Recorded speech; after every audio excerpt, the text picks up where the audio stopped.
love this question because by its very nature, defend the core is financially more feasible than addressing only the highly invaded areas. Science and economics has already shown us that. Proactive efforts are much more cost effective than reacting to a crisis. We see this in healthcare. That's why prevention is the best medicine, and it's true ecologically with invasions. The earlier it is handled, the less money it will cost, and your chance of success is much greater at being able to reduce that invasion.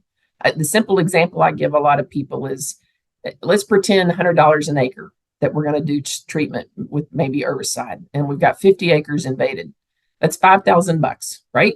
You wait 5 years and you now have 300 acres invaded, and that's probably a conservative estimate of how much it could grow in 5 years, pending weather and disturbance. Your cost is now $30,000. So this mentality of it's not that bad yet is a recipe for disaster.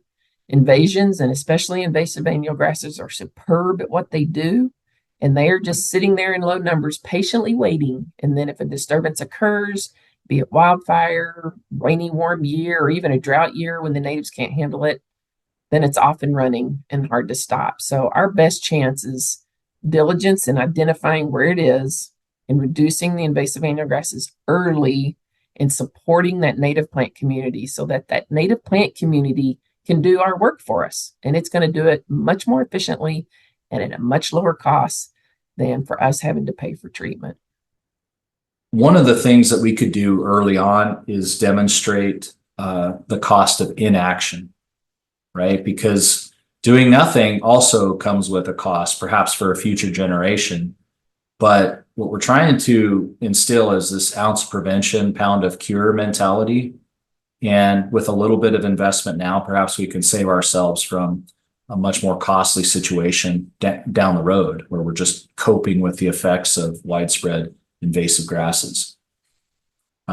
Second, I think we can better align all the different funding sources and agencies, local, state, federal programs, to really incentivize a proactive management mindset rather than a reactive one.